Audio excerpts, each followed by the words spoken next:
Mesdames et messieurs, bonsoir et bienvenue dans cette édition du journal. Nous vous proposons un tour d'horizon de l'actualité du continent politique, économie, sport et culture.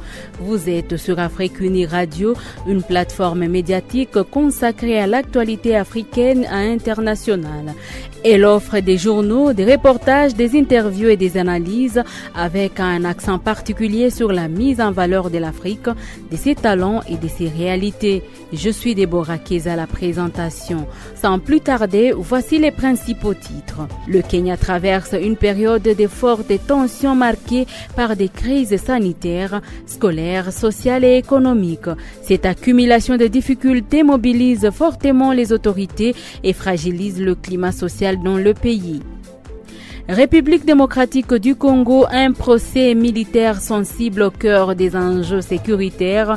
À Kinshasa, la haute cour militaire poursuit les procès impliquant plusieurs hauts officiers des FARDC, dont l'ex-chef d'état-major général Christian Chiwewe. Ces dossiers liés à des accusations graves, des complots et des trahisons suscitent une attention particulière dans un contexte sécuritaire tendu à l'est du pays. Afrique de l'Ouest, le Sahel reste confronté à une dégradation continue de la situation sécuritaire et humanitaire avec des millions de personnes menacées par l'insécurité alimentaire. Les transitions politiques et les tensions armées continuent de redessiner les équilibres dans la région. Merci de votre fidélité. Voici maintenant les développements de l'actualité de ces jeudis.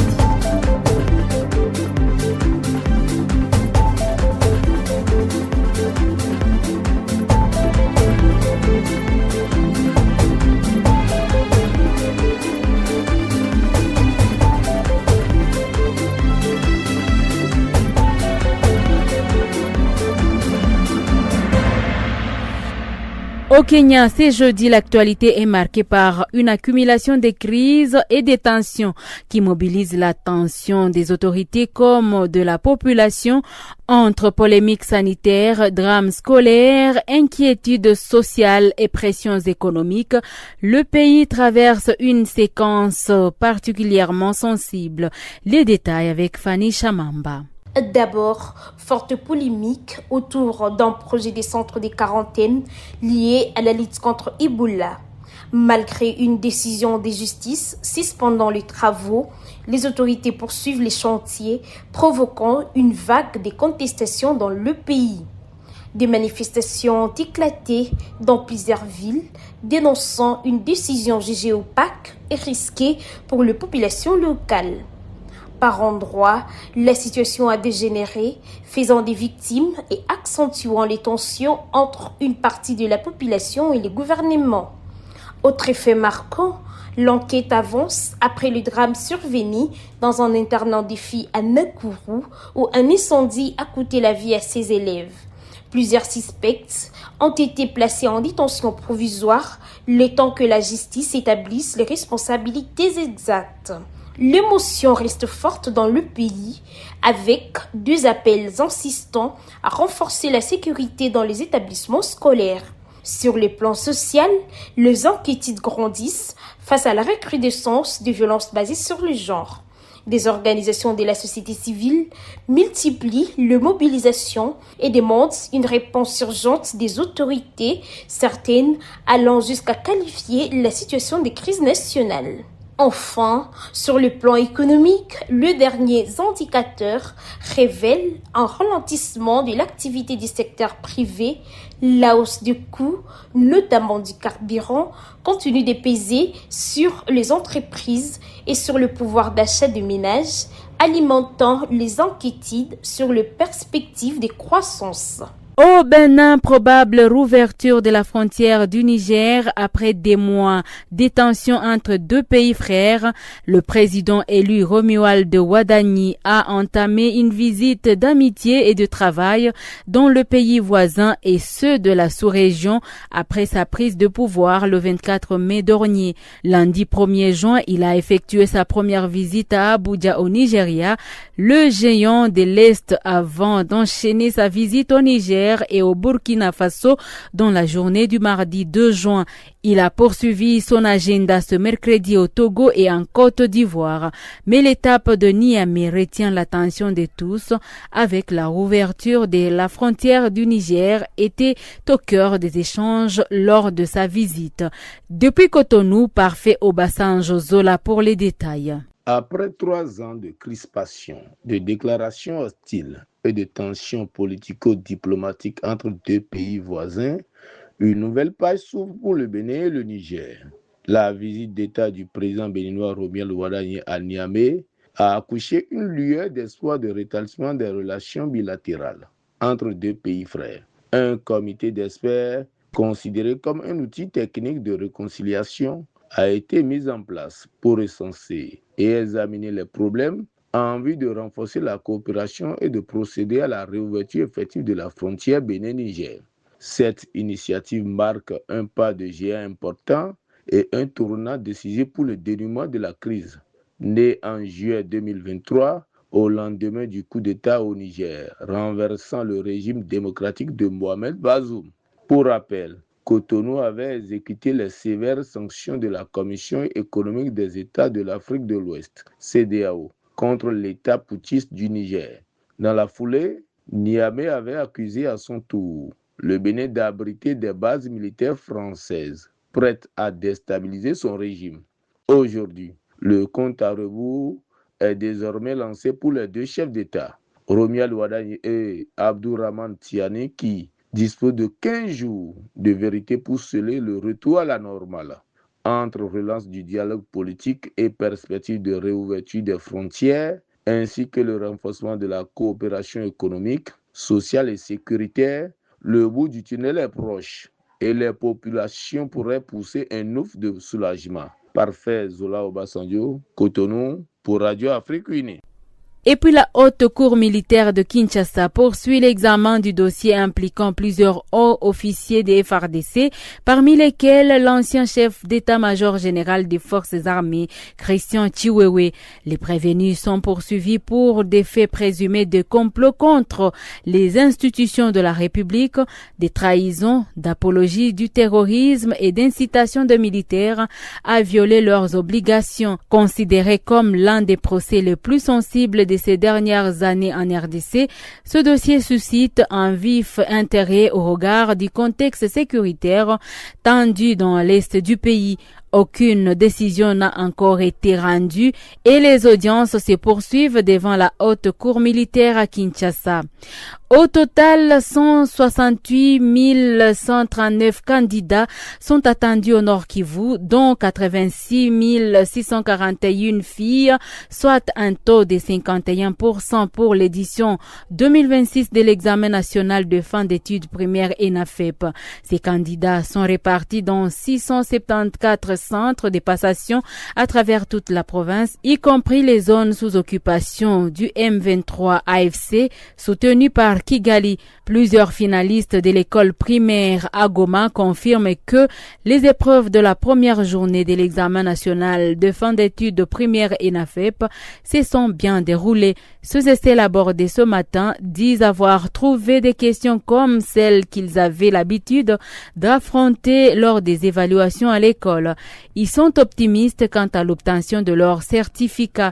Ils s'expriment au micro de Aouba Français. L'examen, ça s'est passé bien. D'ailleurs, ça a été très facile. Bon, les questions, juste c'est ce qu'on a étudié à l'école, c'est ce qu'on nous a amené. Aujourd'hui, on a fait le français et on nous a amené les textes là, la toilette pour les 5e année. Ça a été vraiment très facile. C'était facile parce qu'on voyait les réponses seulement comme ça. Les questions, c'était très simple. On a mené seulement des questions, ce qu'on nous enseignait à l'école. C'était comme les tests d'évaluation. C'était bon. Nous avons entré en classe. Puis, on nous a donné des papiers des examens. Puis, on a travaillé et on nous a amené des surveillants pour nous surveiller. J'espère que nous allons réussir. Il y a une question qu'on m'a posée, mais c'était une question facile. C'est la 7e question. Qu'on a dit, on forme les phrases intelligentes, classe, élève, toujours, réussir. Courir librement, un droit pour chaque enfant né avec un pied beau. C'est sous ce thème que la République démocratique du Congo a célébré le 3 juin la journée mondiale du pied beau.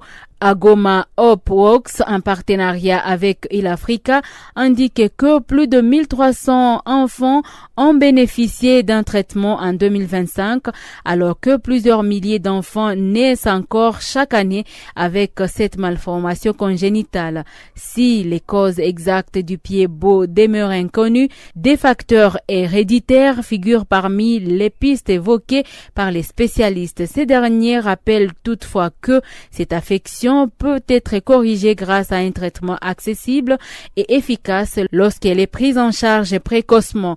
Écoutons Vincent Semou, coordonnateur du counseling au sein des Hope Walks en partenariat avec Il-Africa. Les pieds beaux, c'est une malformation congénitale qui fait que au lieu qu'un enfant puisse marcher sur la plante de son pied, il marche sur les dos de son pied et c'est très douloureux. Et ça se manifeste par le fait que les pieds est tourné. Alors les causes principales de cette malformation ne sont pas encore connues. Les recherches continuent, mais il y a certains facteurs parmi lesquels les facteurs héréditaires, ça veut dire naître dans une famille où il y aurait les cas de pieds beaux, ça prédispose d'autres enfants de cette lignée-là de mettre au monde les enfants à pieds beaux. À part ça, il y a les facteurs environnementaux, y compris les facteurs liés à l'automédication. Il y a les stress permanents, parce qu'il y a des constats que nous sommes en train de faire, effectivement sans une étude scientifique confirmée. Il y a beaucoup de cas de pieds beaux que nous sommes en train de constater dans les zones instables sur les plans sécuritaires.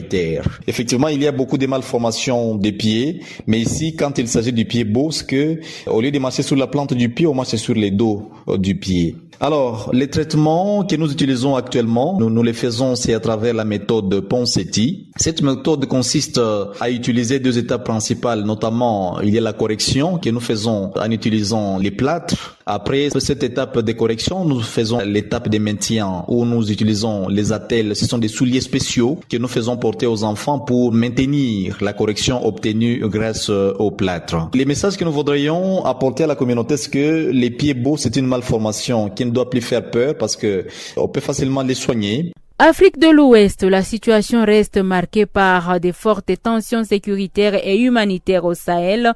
Les dernières analyses alertent sur une insécurité alimentaire touchant plus de 50 millions de personnes d'ici la saison de soudure 2026, notamment au Nigeria, au Niger et au Mali. Sur le plan politique, les transitions militaires continuent de redessiner les équilibres régionaux, tandis que les enjeux de migration et de sécurité maritime restent préoccupants. Au Maghreb, la région reste sous tension indirecte avec la montée des enjeux sécuritaires liés au Sahel et au sud de la Méditerranée. Les analyses signalent une pression croissante sur les frontières nord-africaines face aux groupes armés actifs au Mali et au Soudan, ce qui pousse les États du Maghreb à renforcer leur coopération sécuritaire et les contrôles migratoires. Par ailleurs, la diplomatie régionale continue d'être marquée par les rivalités autour du Sahara occidental avec des campagnes diplomatiques actives du Maroc et de l'Algérie cherchant à consolider leurs soutiens internationaux. En Afrique du Sud, une nouvelle vague de violences xénophobes inquiète les autorités et la communauté internationale. Des affrontements et attaques visant des migrants ont causé plusieurs morts, notamment des ressortissants étrangers, et provoqué des déplacements massifs des populations vers des abris temporaires. Des pays voisins organisent déjà des rapatriements d'urgence de leurs citoyens.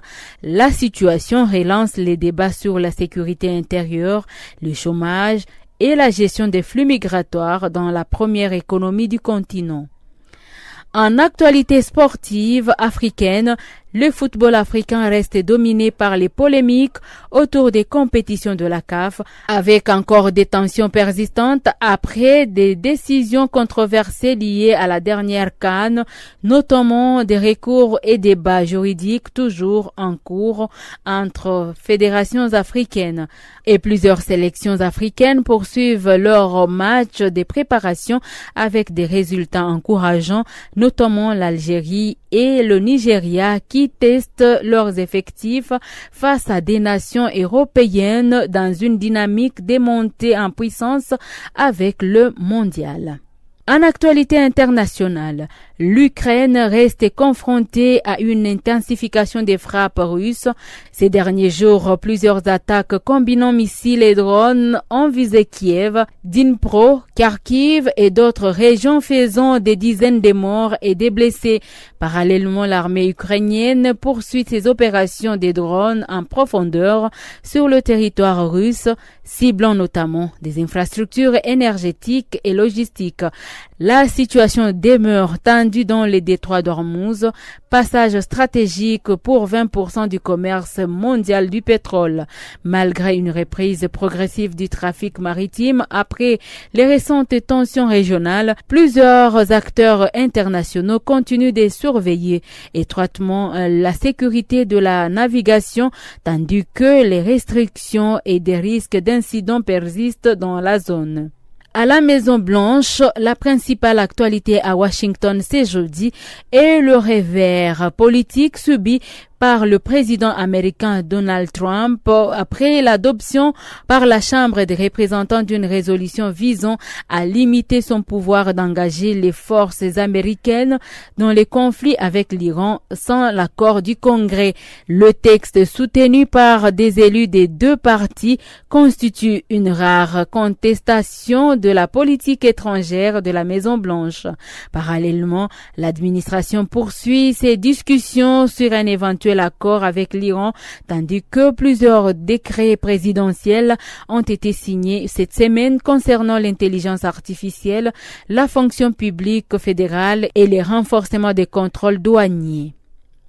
Au Moyen-Orient, sur plusieurs médias internationaux, l'attaque la plus marquante attribuée à l'Iran ces dernières 48 heures est une série de frappes de drones et des missiles visant des installations militaires américaines dans le Golfe. Le Koweït et le Bahreïn ont dénoncé ces attaques, affirmant que certains projectiles ont touché des infrastructures sur leur territoire. L'aéroport international du Koweït aurait notamment été frappé, faisant des victimes et perturbant le trafic aérien. Téhéran présente ces frappes comme une riposte aux opérations militaires américaines et israéliennes contre ses intérêts dans la région. Et puis, ce 4 juin, le monde célèbre la Journée internationale des enfants victimes innocentes d'agression. Instituée par les Nations Unies, cette journée met en lumière les souffrances des millions d'enfants touchés par les conflits, les violences et les abus à travers le monde. Elle rappelle également la responsabilité des États et des communautés dans la protection des droits et du bien-être de chaque enfant. À cette occasion, la Sojepaye Burundi, Solidarité des jeunes pour la paix et l'enfance, rappelle que chaque enfant a droit à la protection, à l'éducation et à la santé et à un environnement sûr. L'organisation plaide également pour une plus grande inclusion des enfants vulnérables, notamment ceux en situation de handicap, et pour le renforcement de la participation des enfants à la vie communautaire.